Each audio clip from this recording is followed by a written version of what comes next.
Fucking yes. Nice. I don't have to do it 500,000 more times. Beach and I were talking before the thing, and we were like, it's going to be real bad if we mess up like partway through the story in which you mess up partway through.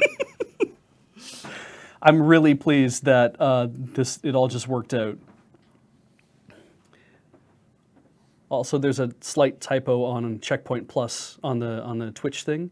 It says gaming news and commentary. We do that too. Yeah. All right, I'm going to set my settings to be chat only on my phone. Oh, there's not safe for work chat filters. Don't care. Oh, right. So a story we didn't do was about the Overwatch piano, and we'll get to that in a minute. Yeah, so for people who were asking, yes, local recording was recording. Yes. So we're good. I shall now stop the local recording.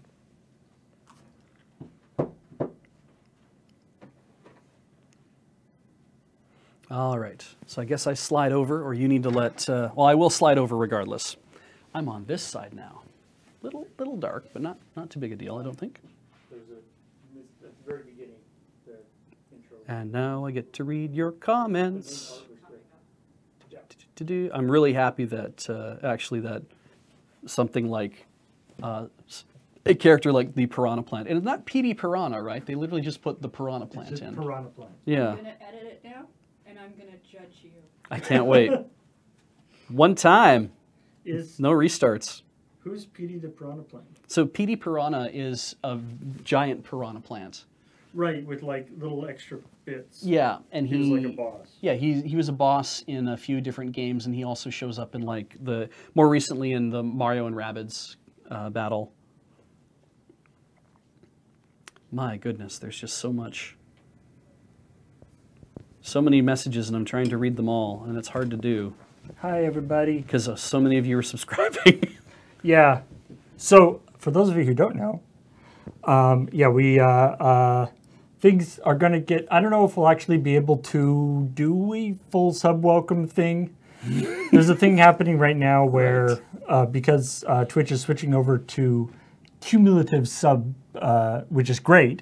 Yeah, That's a very positive change. keeps everybody's totals running, right? Yeah, so it's the number of months you've subscribed, regardless of whether it's all at once or not. Yeah. Which is great. But for whatever reason, because of the, in order to make that change, they had to make it so everybody gets to re-announce their subscription again. So that means that if somebody has already subbed, but they're like, hey, wait a second, I can just tap that button one more time. Yeah, so if they subbed yesterday Yeah. and like announced it during Rhythm Cafe yesterday, they get to announce it again today. So please don't tap that button. Well, But you can. It's going to be there. Yeah. So just to let you know, unfortunately, I don't know if we can't tell who are people who are just getting to like retap the button and people who are new subscribers. So we'll have to figure out how to. So thank you, everybody. I guess if anyone watching right now didn't want to do it now, but wants to do it in between CheckPoint and Dice Friends, it would show up as an announcement, but it wouldn't be something we'd read in Dice Friends, right? Yeah, well, we wouldn't be reading in Dice Friends anyway because it's hosted That's on right. D&D. That's right. So we'll see what we can. We'll see what happens at the end of this stream. We'll see if we can go through, and maybe rather than having it up on screen, we'll just run through them on the phone or on my phone or something. Anyway, It's a very good thing Watch and Play isn't this week. let's talk about Actually, what you can do though is Minecraft. 9 o'clock is on tomorrow morning. Yeah. So if you want to mess with James, Feel free. Feel free. So yeah, let's talk about some stories here. Ubisoft. This is the thing. The Ubisoft Division thing, I think, happened like right as we were doing CheckPoint last week. So it's a little bit of an older story. Yeah. But it was delicious. But geez. The way that that Ubisoft has bizarrely continued to put forward that their game is not political when it is clearly one of the more political Yeah.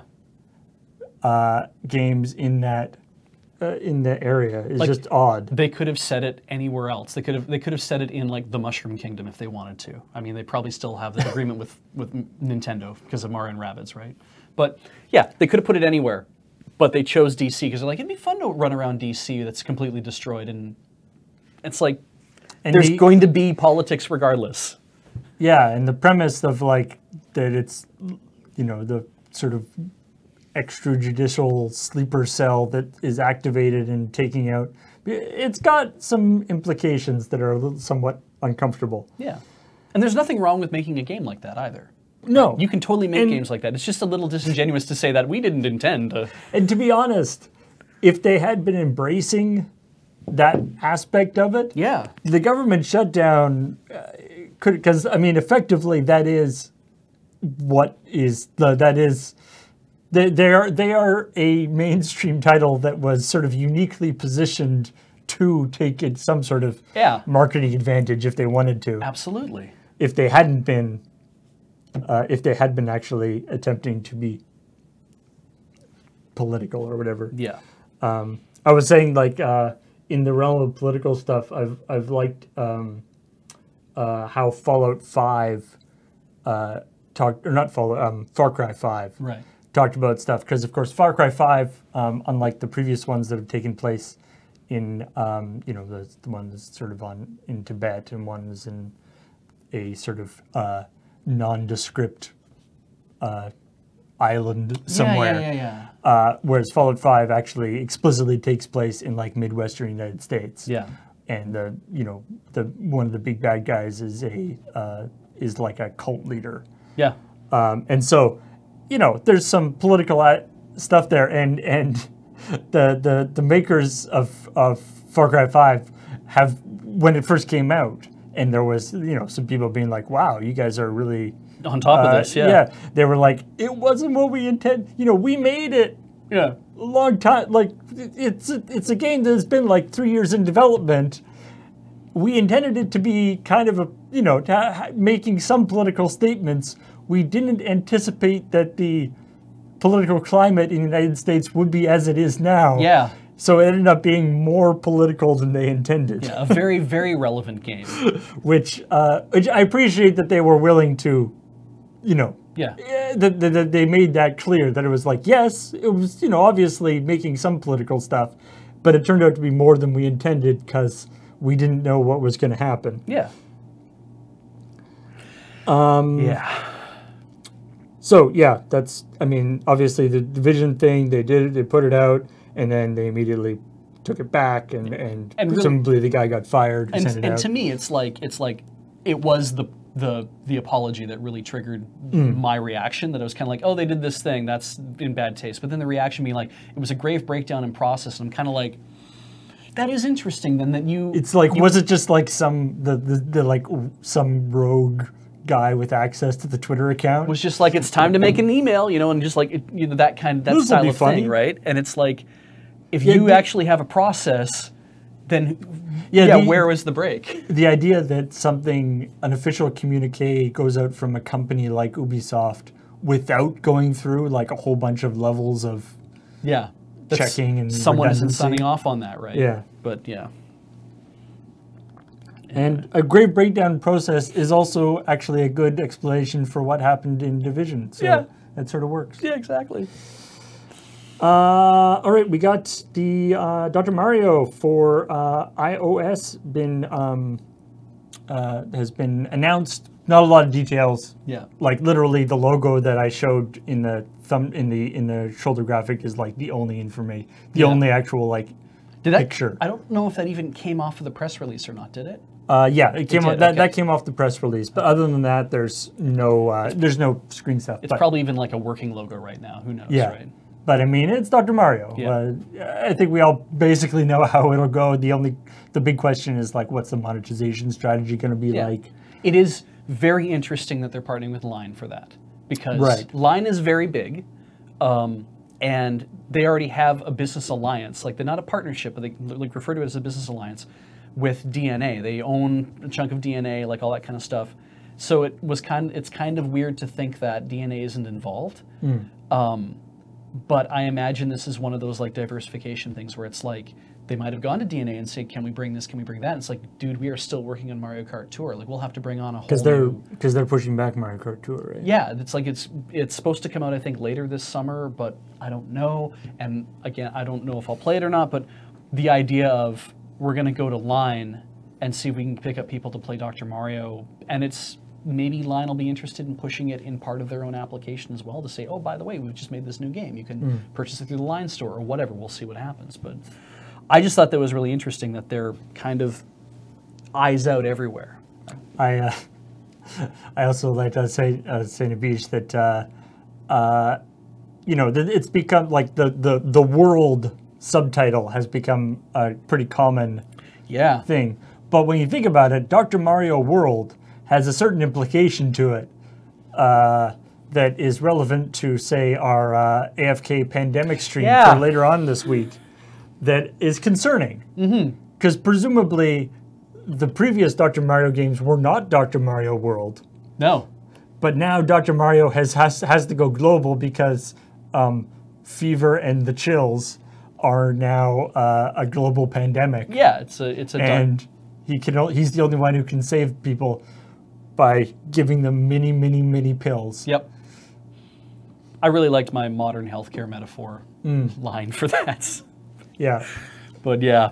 Yeah, I feel like there's a whole generation of doctors that had to be they had to have it explained to them that like more pills isn't better. Yeah. You don't just keep throwing pills to get rid of one virus. It's like, no, once you take a pill, don't worry, it's going to handle a lot of them all at the same time. Also, it is true that my mother used to routinely like kick ass at Dr. Mario. She was very good. However, I don't think we ever played head to head. Was she not into like Tetris or anything? It was just Dr. Mario. Well, let me tell you. So I got a Game Boy for Christmas, and I played Tetris, and I thought it was great. And then I let my mother like show her what this thing is, right? And she was like, "Okay, cool, I'll give this a try." And then routinely I would get up in the morning and not know where my Game Boy was. And then one night I had been gone to bed or whatever, and it was like a half hour since I'd gone to sleep or whatever, something like that. And she came in and she woke me up. I'm like, what's up? And she's like, look. I'm like, what? And she's like, look. And she puts the Game Boy in front of my face. And I watched the Baran taking off. And I'm like, what is this? And she's like, I did this in Tetris. I'm like, wow. And I looked at her score and it was like the hundreds of thousands. And I'm like, oh, wow, that's so cool. And then I went back to sleep. So like whenever you like were playing Tetris and there's the high score thing, you're just like MOM, mom. Well, mom, yeah, mom, like mom. essentially, mom would always have the high scores. And I told my friends this is like she makes the rocket ship, like she got the rocket ship to take off, and people are like, the what? And I'm like, in Tetris, there's like a rocket that takes off, and then eventually my friends got to a point where we were all good enough we could actually see that happen. But I told them about the space shuttle, and they didn't believe me. Like your mom's lying to you, man. Yeah, exactly. And it's like, no, the Baran is there, and it's like, and so she's amazing. And she used to play Mousetrap for the Atari and was amazing at that. When we got Dr. Mario for the NES, she was amazing at that. She would start at level 20 because she's like, at this point it's too slow. And I just kind of was agog watching my mom play video games. We got her a DS so she'd have like games to play. Now she plays a lot of Facebook games and stuff, and I'm constantly trying to smash like malware and shit. So I'm actually looking forward to this. Yeah, might reduce the issues with that. Yeah, if she's not playing games on Facebook all the time, she's playing games elsewhere. And I don't give a shit about the in-app purchases. I mean, I even had a conversation with my parents about in-app purchases the other day because my dad was curious. He's like, "What does this actually mean?" We need like some the like PSA. It's like, have you had a conversation with your parents about in-app purchases? So yeah, that's fun. It's just kind of everything coincided at the same time. Like, oh, I've got a story. So there we go. I like it. And then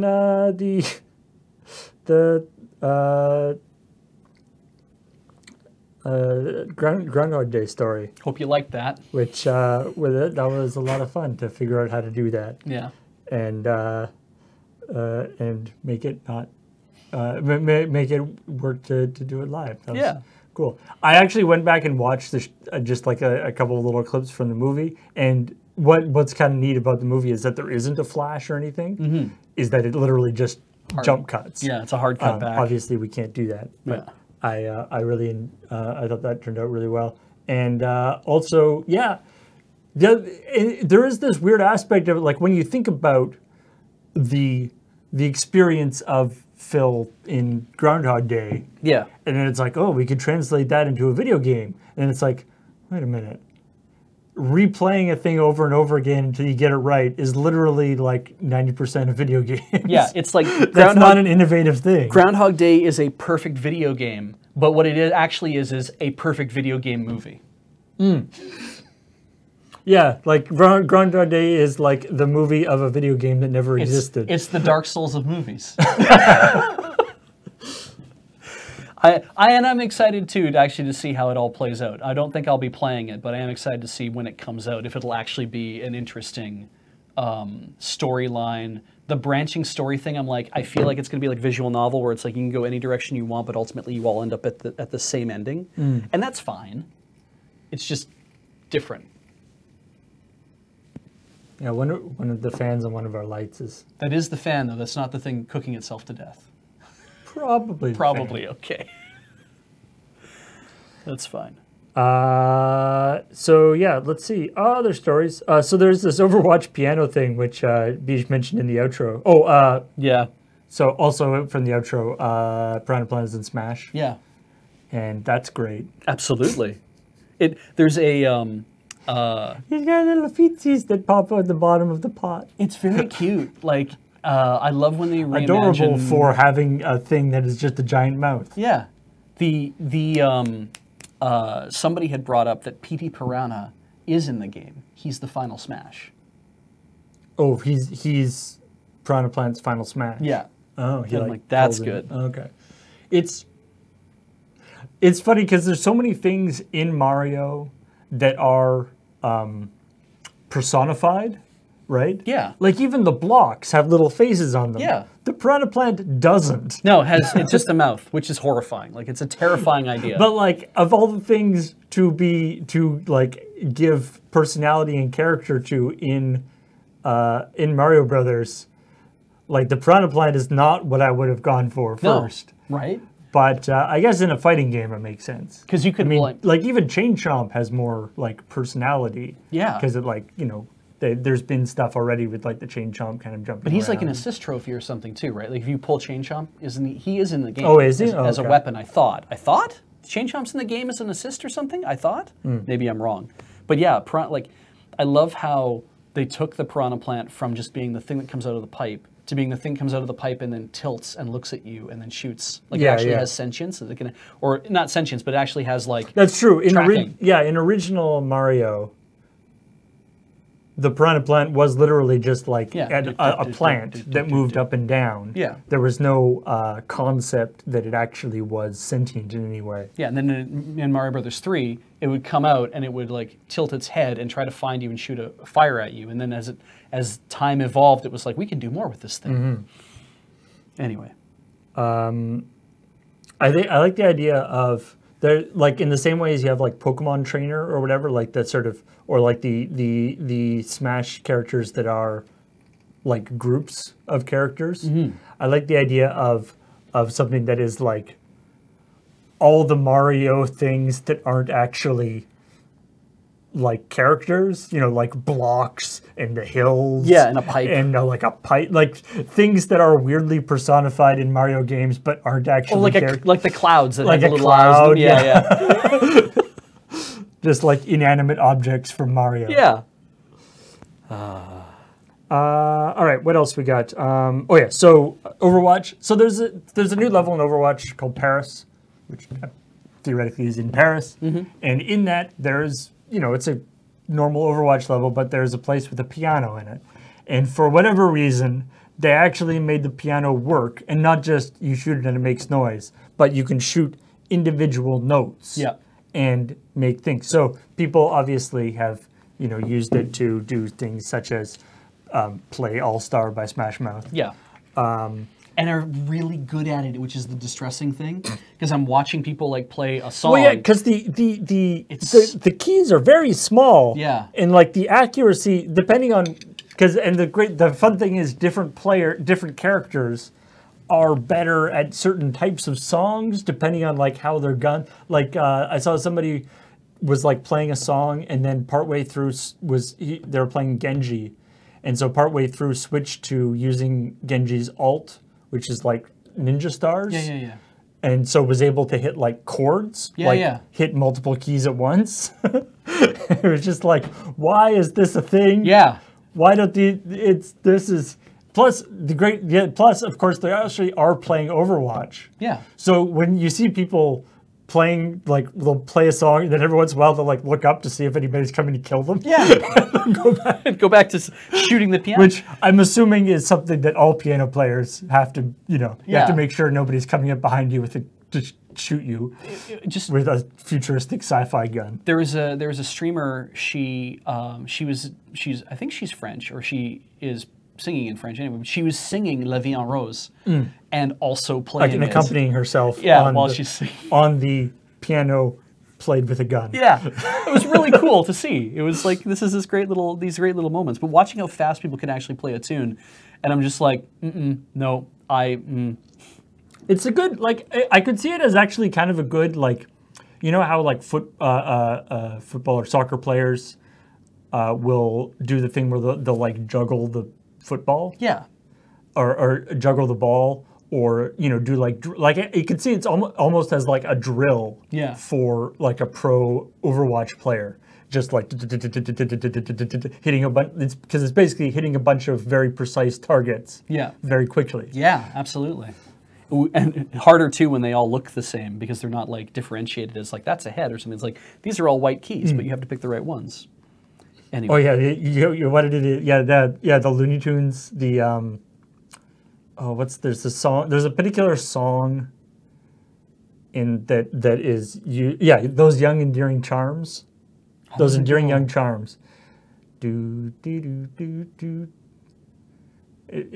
Anyway, there's a gag that they've used like 4 or 5 times over the entire run of Looney Tunes. Right. They've used the exact same gag where the bad guy wires up an explosive to one of the notes in the song. Right. And then the good guy comes over, tries to play it, and messes it up and keep getting the wrong note. And then the bad guy comes, you don't know how to play it. This is how you play it. And then hits the note and explodes. Right. But they've done that exact same joke with like, Bugs Bunny and Yosemite Sam, and then like other groups of like Daffy Duck and like other pairings. I actually remember what you're talking about. Yeah. Holy crap, you're right. Because it always felt weird, because I'm like, I swear I've seen this before. And this Looney Tunes just retreading the old same old shit. Yeah. But anyway, if you play Overwatch, you can play the piano in Overwatch. And actually, in a slightly related thing, in Fortnite. Yes. So for one thing, I don't know. I think it was there a little bit beforehand, but in Fortnite there is also a giant piano. Ah, okay. Except it's more like a big style, like walking piano. Oh, okay. It's like a huge piano. Yeah, you can play on. You can stand on. You can stand on. Yeah. Okay. But more importantly, there's this very interesting thing that happened that they did in Overwatch this last, I think it was the last weekend, where there's a concert played in Overwatch, a concert by Marshmello? Marshmello, who, because I'm very down with the kids, I know who it is. Oh, that's good. I don't. I don't either. Who's a DJ. Who performs in white with a big marshmallow head on. Oh, cool. But they did it in Overwatch. So in Fortnite. In Fortnite, sorry. Yeah. And this is a thing that I've seen lots of stories about this in the last sort of four years or so in Second Life. This used to be a big thing. Yeah. Like real world events happening in Second Life. But they did this in Fortnite. So yeah, people got like joined up and got to this thing, and then and they were playing the music, and they had all these lights and stuff, and they started like doing like everybody jump, and then they actually did like the gravity in the area where everyone was watching reversed for a second, so everybody jumps, everybody Amazingly gets flown high. up and then drop back down, and like people were using their like dance emotes and stuff. Apparently, it was like super cool. That looks. That sounds like an awesome experience, actually. And and then once the concert was over, it went back to everybody trying to kill each other. Because while the concert was happening, like you couldn't fight. Okay. But when the concert ended, it didn't like end that particular thing. The match wasn't over. The match wasn't over, so then people had to also actually kill people. Everyone, grab your guns.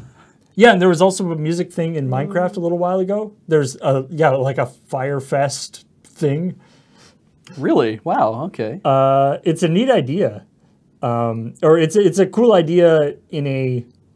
But just like it's the same thing with the Overwatch thing where it's like Fortnite, because of sort of the style of Fortnite, and they have they can do all the effects and they can mess with stuff and things, but it is still this like battle royale game. Yeah. It's not like Second Life. It worked really well because people were just doing whatever. It wasn't explicitly like about killing each other. Yeah. Which is fun. And so I always find these great stories when I'm looking for CheckPoint of people doing cool things in Fortnite, building huge monuments, doing all this stuff. And then partway through, they just get ganked by somebody. Yeah. They're just like, oh, shotgun, boom. This guy's not doing anything. Yeah. I can kill him. It's weird too, right? Because if you make a game, like when you make a game like Minecraft, and it's like everybody got together and built stuff, and it's kind of like, yeah, dog bites man. That's not really interesting. But it's like in a game where all you can do is shoot each other, everyone got together and didn't, and you're like, wow, man bites dog. It's that kind of thing. Yeah. There was there's a manga I'm reading about a Japanese girl who likes to play Western video games, and she plays PUBG in one chapter. But she gets a friend of hers. She seduces her friend into playing this essentially by look at all the stuff you can do. And her friend's really gentle, so her friend shows up and is like, I don't want to shoot people. I don't want to do whatever. And she ends up convincing people through like open chat. She walks up with like no weapons, and she's just like, wait, what if we just didn't shoot each other? And the other guy was like, what? He's like, what if we just didn't shoot each other? And he's like, I don't know. What happens? She's just like, well, I don't know. What happens? And she goes around the entire game and gathers up all 100 people, and they all get together, and they like hang out, and they just run around and like do whatever. For some reason, there's no zone. I was going to say until the circle it kills everybody, right? But there's no zone, I guess. But she runs around and does whatever, and then at the end, people who are in charge of the world of PUBG won't let that happen. Yeah, they're just kind of like, no, you must kill each other. Somebody must die. It's like in it's like the battle royale thing. You can't be friends because everyone has like a bomb around their neck. And at the very end of the chapter, everyone like after hanging out and like playing around doing whatever, everyone like just basically like leaves the round on their own. They're just like, all right, that was cool, thanks so much, whatever. And then the last person leaves, and she's there by herself, and it goes winner, and she won the round without having to shoot a single person. It was good.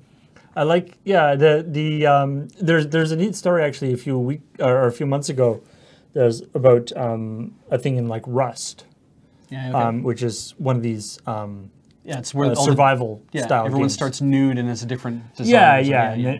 And that's a game where there isn't most people are killing each other, but there isn't the circle coming in or whatever. So this thing, these people decided to start start crafting stuff. Like they would become crafters, and then sell their wares to the other players. And predictably, they got ganked. And so they, respawned and started doing it again. Right. And they got killed, and they got killed a few times, stuff. But eventually, other players, totally independently, started protecting them. Oh.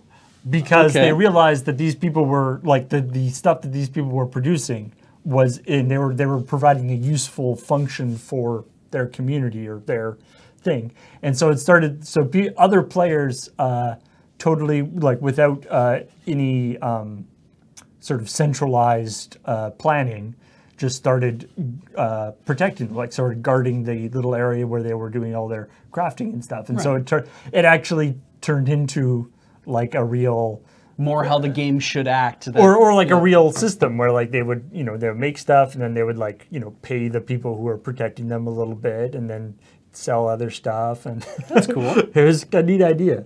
The manga is Chio-chan School Road, Chio-chan no Tsugakuro, or Chio School Road, just in case anyone's watching this in the VOD or on YouTube or wherever we post this part. That's real cool, though. I love it when communities spontaneously like show up. What else did we have this week?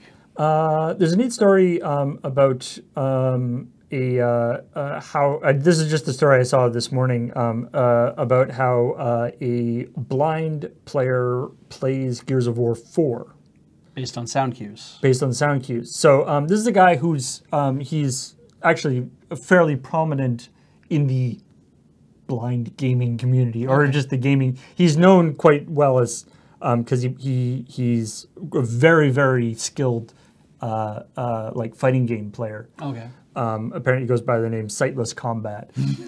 But this is one of the first games that he's played that's that's more like an open, because of obviously a fighting game. You know that the bad guy is probably like to the left of you or whatever, right? Yeah. Like they're the realm of things that of where you can go wrong is a lot smaller. Yeah. And so whereas Gears of War is a third-person shooter, and apparently what he does, he's got like he has a build that's mostly like melee fighting, and so he can like hear the bad guys and plays on certain maps that are easier to get around, and so you can hear the bad guys and then and like run up to them, and knowing he knows from the sound and stuff how close he is to be in like range where he can kill them, but they can't hit him as quickly and stuff. Sound design's gotten really realistic then. That's great. Yeah, and apparently they've actually made some updates to Gears of War based on his suggestions, which is pretty neat. Like they've done a thing where there's like the like armory or whatever, like the place where you go to like between waves of enemies where you go to get like upgrades and stuff. And in a recent update, they made it so that you can hit a button and it pings that armory, like it makes the armory go like bonk, make a noise. Right. So that makes it so if you are, if you don't know where it is, he can find it by following the little ping that it makes. So it's a neat idea, and it's cool that the combination of sound and force feedback, of course, has also gotten way better now. Yeah. So it's super cool, and it sort of shows what that these games that do things to try to bring in different types of players. That it can really be rewarded. That I find that's really neat. There's a story that I thought was really cool. In Assassin's Creed Odyssey, so the newest Assassin's Creed game, as with like Black Flag and some of the other ones, there's big sort of sea-going sections where you have a ship and you fly around and you travel around, and your crewmen sing sea shanties like they do in the previous one. But this is not in like Black Flag or whatever. It's sort of you're a pirate and it's pirate shanties and stuff. Yeah. This is in ancient Greek. Right. And so what they did actually is, people thought, so they're singing in Greek. Right. And people thought that that Ubisoft had just like made up a bunch of Greek poems songs, sort of songs and stuff. But it turns out that most of the songs that they sing on the ship are actual real Greek poems. Like from that era. From that era. Nice. From around that era. There's Yeah. some fuzziness about it. Manipulated a little bit in order to work with the, to work as a song. But they've sort of put music to a bunch of these existing, song, because of course we don't know. There's they didn't have the same written Yeah. written music system that So who we knows do what now. it actually would have sounded like? So we don't know what it would have sounded like, and we don't. It's entirely possible that some things that we think are poems were actually songs. Right. It'd be hard to know whether what you're looking at is the lyrics of a song or a poem. Did they take it as we know what the musical, like, because you can have like the Dorian scales and stuff like that. We know what music, how music was produced during that time, and did they like, well, if we know what the scales are like, then we know the song should actually follow these type of scales, like that kind of thing. I think they did a bunch of. I don't know the specifics of it, but they did a bunch of research and different stuff, and talking to Ubisoft does this especially for the Assassin's Creed game. For Origins, they literally like invented new ways of like that archaeologists are now using for like interpreting hieroglyphs. Ah. They also All right. actually one of the great stories about Assassin's Creed Origins was that there's three pyramids in Origins. Just where it happens to take place in Egypt, Right. is where there's three pyramids that are known pyramids, and they, there's everything in Origins is relatively accurate, but they've made it added more stuff, Right. to make it more fun, and like they've added, and for instance, in this one big pyramid, they added there's like a whole like tomb inside. That they put in because otherwise there was nothing to do with the pyramid. Right. So they added this whole tomb and stuff. After the game came out, archaeologists found a tomb in that pyramid. Was it anywhere near where they had said? Because that would be. Who cares? It's just that they found it. It's actually really kind of remarkable. Like. Not only it's not just that they were like following the archaeologist things and doing their research, but they were actually, Extrapolating, making new stuff. Now, I'm not saying that Ubisoft went in and dug a tomb into an existing pyramid in order to make their game match the real world. Maybe. Do they actually have another question? Because you read the story and I didn't. Yeah. They sing it in Greek. They don't sing it in English. Yes, they sing it in Greek in I believe so anyway. Neat. In the game, I think. I haven't actually played Odyssey. Okay. I want to, but I just haven't got around to it.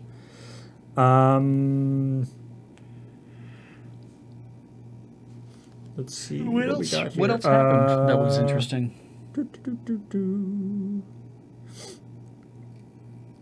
There's just the last one I have here.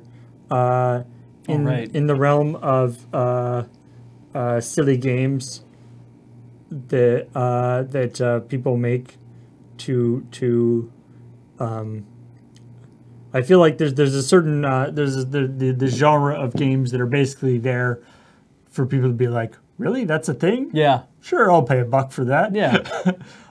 There's a game that somebody's made called Drawer Simulator, which the concept of which is you're in VR. It's a VR game in which there's just a drawer. Yep. And the objective is to pull the drawer out. Yep. But of course, the drawer is like a kitchen drawer, and it's got like got a potato masher and like a spatula, some tongs and stuff that gets kind of like wedged. So you got to like and then like try to like get in. Push. It comes from. I feel like it came from a real place of pain. Yeah. For the. Yeah. It's basically like Surgeon Simulator, except it's the inside of a drawer instead of the inside of a person. Yeah. And not as much blood, which is good. But interesting, the whole like I love that it's like this, watching the video of it where he's like shaking the drawer a little bit, and then you pull, and then eventually everything comes loose, and I'm kind of like, yeah, it doesn't seem like that would happen, except then you're like, wait, no, it would, because everything would just everything would just kind of shake a little bit to one side or another, and then eventually.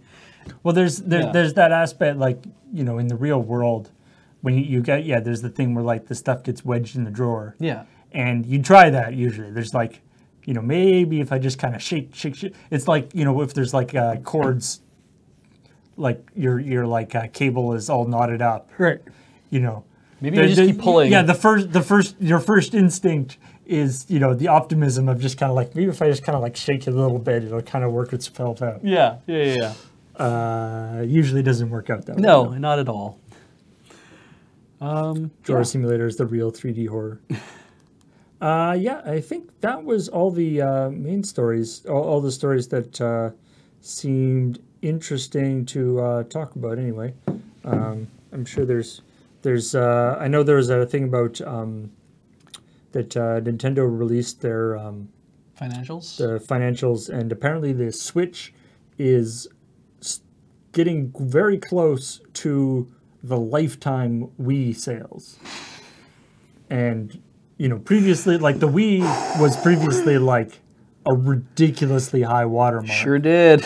So I guess they've recovered from the whole Wii U thing. Yeah. So I mean, Tapped into something people want. yeah, I guess it's interesting. Like, it doesn't seem like the Switch is that.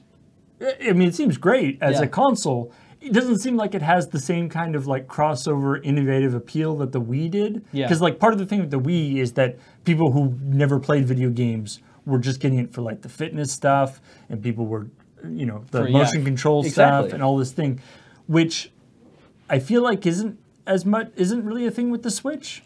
So it doesn't seem like people who were not already, like, the Switch has a bunch of really amazing games. Yeah. But if you weren't already kind of invested in the Nintendo thing, Yeah. I don't quite see why you would get it. But you know what? I'm happy that, because the kind of games that are coming out for the Switch and the kind of console that the Switch is honestly something that I'm more interested in than the sort of PS4, Xbox, basically a PC system. Yeah. This Where kind they're of like, it's just like we've made a PC, but we've locked it down in certain ways. Yeah, we've pushed the absolute envelope of what we can do in hardware, and now, and you have to have that in your house and do whatever, and Nintendo's thing of like, we didn't do that, but we tried to make something that was a little more, had a different set of capabilities, something that would surprise you, and it did. I thought people were full of shit when they said, "Oh, they're going to totally make a thing that's like it's a portable and it's not a portable." I'm like, nah, that's not going to happen. I underestimated the value of, because the thing that I figured with the Switch was that, because its battery life is not great, No, especially in comparison to like a 3DS. Like Yes. a 3DS was like days, absolutely. whereas a Switch is not. Switch is like a couple hours, right? Yeah. But I underestimated the appeal of something that, like, I think a lot of the portability of the Switch is used not like I can go on vacation and take it with me. It's used more like I can play in whatever room in the house I want. Yeah. I can play while somebody else is using the TV. Yeah. Like, it's not so much. It's not so much like I'm going on I'm going out for the day. Yeah. And the Switch is what I'm bringing with me. It's more that it's just I'm not tied to the TV. Yeah. You know, it could even be a thing of like, I'm going to work, and over my lunch hour, I'm going to have my lunch, and I want to, knock something out for like 20 minutes, 30 minutes or whatever, so I'll bring this with me. Because rather than try to find a game on my phone or somewhere, I mean, this is still winning. But honestly, yeah.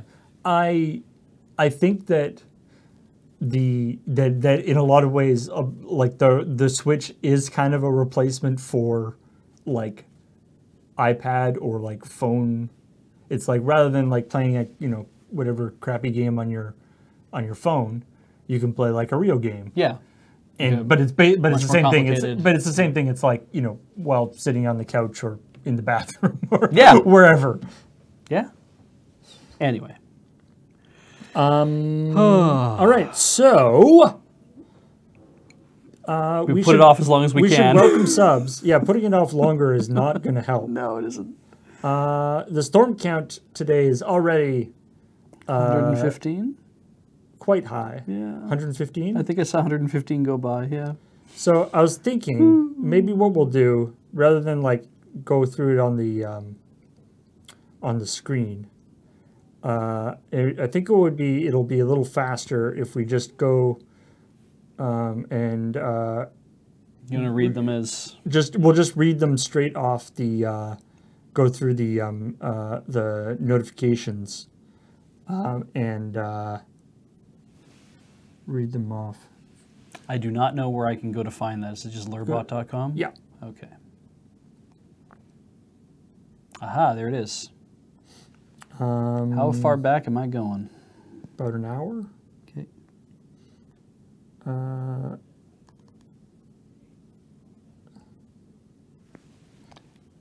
Oh yeah, there's a clear distinction between 3 hours and 1 hour. Yeah. That's where I am. Yeah, that's where I am too. Cool. All right. I resubbed to last week and it led me a second time this week. Some sort of Groundhog Day joke. It's actually a good point. It's a good time for them to do it, I guess, if they had to do it at some point. I don't understand the vagaries of. I'm sure it wasn't necessary. Yeah. For whatever reason, but anyway.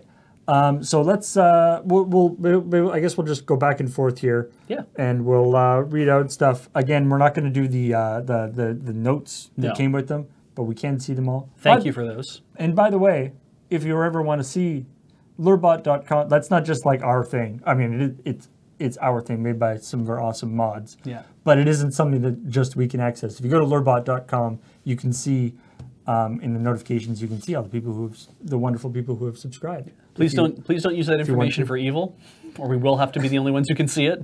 And also, the resub months might be a little wonky. Yeah.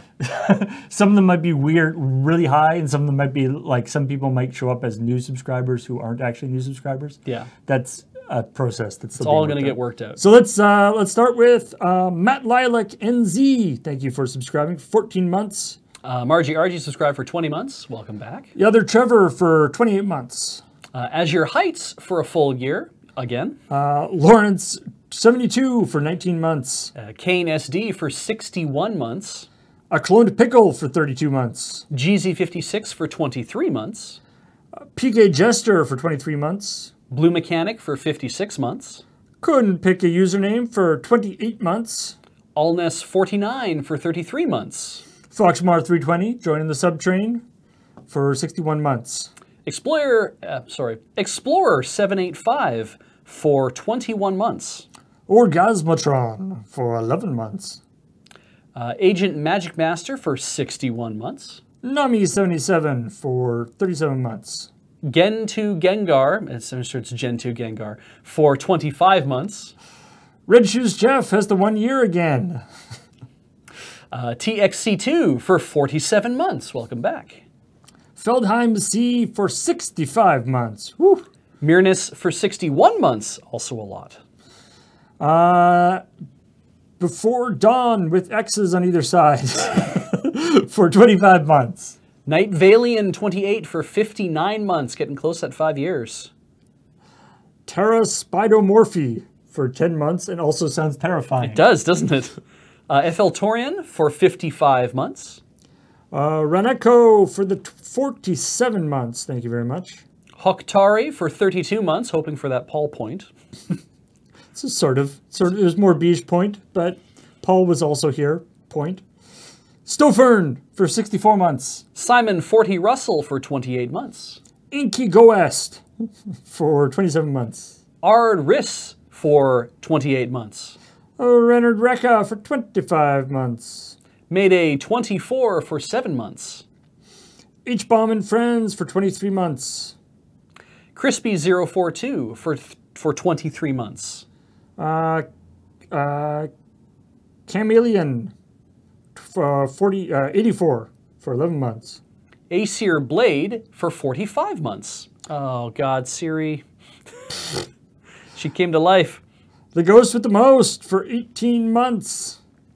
Castle Otranto for 66 months. The Woogly Woot for 37 months. Peter 200LX subscribed for 31 months. Underhill 33 for the 29 months. The Mandrew for 31 months. Aaron Dwight for 6 months. Lasco the King for 21 months. The Maricat for 29.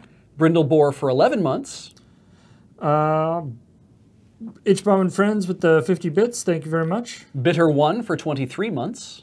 Slurpee E with the 30 months. Lloyd Wallace for 4 months. Maricat with the 100 bits. Matrix Knight 88 for 14 months. J Denham is a new subscriber. I don't think so, but thank you. Jovinius Maximus for 25 months. Falcon Tacos for 52 months. Take that one again. Falcon Talos for 52 months. Falcon Talo Tacos. I'm hungry, okay. I could really go for some food. Steel Wolf 171 for 39 months. Hundo Trigger for 2 months. Admiral Matt for 42 months. Monsieur Squirrel for 50 months. Masta 2505 for 10 months. Zach Amethyst for 8 months. Dan Bjorn for 28 months.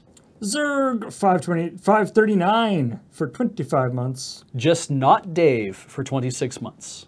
Vegan Troll for 16 months. The Maricat cheered with 100 bits. Thank you. Robot 662 for 20 months. Lord Crusher cheered with 100 bits as well. Thank you. Solar Blitz with the 5 months. Thank you very much. Lord Crusher subscribed for 46 months themselves.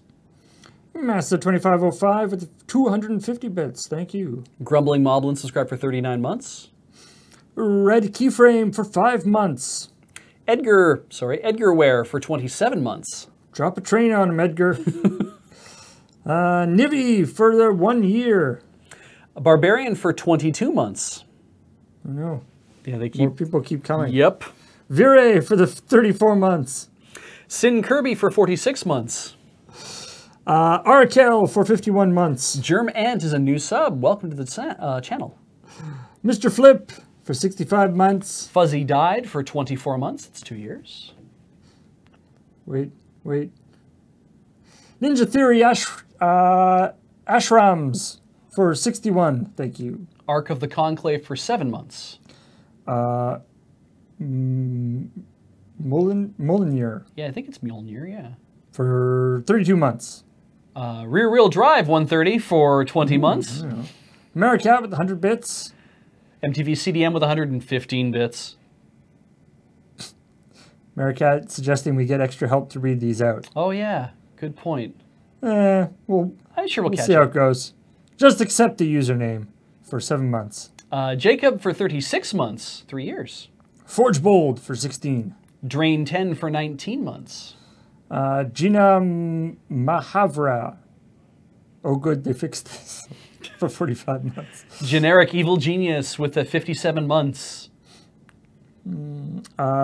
Looney. Sure. Yeah. For 26 months. The File Clerk coming back for 11 months. John Locke Cole for 32 months. Delphi Santano for 47 months. Beowulf, 65 months. Godort for 23 months. Kehipiri, 85 for 7 months. Mangled Pixel comes back for 65 months. Soldier O' Fortune for 61 months. Wabajack for 35 months. Beowulf Bjornsson for 54 months. Dr. Dracnon for 6 months. Sati 90 for 5 months. Mountain Day just subscribed. Ooh. Gap Filler with the 500 bits. Happy Year of the Pig. Oh, Awesome. oink oink. Volton Phase for 27 months. I believe we are now at where we start when we Yep. started the thing. Yep. Lucha Libro for 19 months. GamerCat88 for 10 months. Calaveth for 47 months. Jorge for Mercury at 19 months. Wow, Welcome that back. was a good interpretation. Tried my best. That's not what I would have done. Nope. Contingent Cat for 18 months. Aquilador for 37 months. Tivania. Tavina for 45 months. 11 Dot for 19 months. Dark Knight for 24 months. And we had a raid happen. Thank you, Ben. Okay, Zapple Jacob for 100 bits. Andrew for the 47 months. No, Nova Tiempo for 10 months. Hey, Ben. Saying phones for 23 months. Is he actually here? No. I think he sent a raid. just in the raid and he just left, yeah. Nova TM2 for 5 months. I remember those from like 5 months ago? no from like Friday. Oh, yeah. And Thirsty Kitty. I think that's it. Yep, 17 months there. 17 months. Whew. Nicely done. Yeah. Nicely done, Bish. Thank you all of you so very much. As we've said, if we sorry we had to nip through those so quickly, but there's going to be more because we have a lot of people subscribed to our channel because you guys are amazing, and theoretically they're all going to be coming in the next little while. Yeah. So, like I said, feel free to mess James up with it tomorrow morning. Yeah, if you want to make his train very long. And if not, you can also just sub during Dice Friends. You won't get read out, but then the whole, your button clears, I guess, is the good part about it. You don't have to stare at a button that isn't clear yet. So, yeah, speaking of which, we got Dice Friends coming up at 5 o'clock. Yes? Yes. 5 o'clock. yes. And that'll be over on the D&D channel, but it'll be hosted here.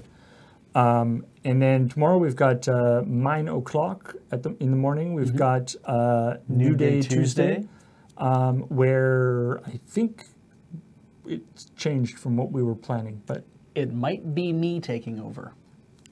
So we'll see. New Day Tuesday, which will be more Beach Point, Yeah. possibly. And then we've got one more after that, and Talking Sim with Cam and Corey. And then all sorts of other stuff. Which Like- you can check the schedule for. Where? LoadingReadyRun.com/live, or possibly the events page, assuming it's been updated. Sweet. I don't know if it has. If it hasn't, that is another reason to subscribe to James's thing tomorrow, because then you can ask him about that. So remind you guys that, of course, your subs help us keep us working here, but also if you want, you can go check out our Patreon, patreon.com/loadingreadyrun. It's the largest it's ever been, which is amazing. So totally, and not only is it the largest it's ever been, but the dip, like there's always, when you go month to month, Yeah. obviously there's often a drop between months. Yeah. As people's circumstances change or whatever. And the variation between January and February was very, very small. So that's amazing. Yeah. So thank you all so much. We appreciate you doing that for us because that does make a huge difference. And if you are part of the $10 above level, and really any of you should do this, but if you're at $10 above, the Patreon mail out will happen. There's been some delay, but that's okay because it will happen for everybody who is at the $10 above level. So please, everybody, update your mailing addresses so that you don't get it missed in that as that's getting done. And yeah, go check out store.loadingreadyrun.com if you want to check out our sweet merch. And if we're out of something that you want, you can leave your email address and the store will automatically email you for that reason when it comes back in, and for no other reason at all. We will never use those for anything else. Nope. You can also catch us at C2E2 in Chicago, which is at near the end of March. So now you have lots of warning if you are living in the Midwest and you want to go check out, come meet us. We will be in Chicago. And PAX East as well. And at PAX East the week after that in Boston. So you can come to both of those things, either one of those things. You can come see us at a different event. If you ever wants to come to an event, email the event organizers and say, hey, I'd like to see Loading Ready Run show up, and get your friends to do that too if they want to see us show up, and maybe we can come visit you in your location. Who knows? Maybe. Maybe. No promises. All right. Thank you, everybody, for watching, and we will talk to all y'all later. Bye.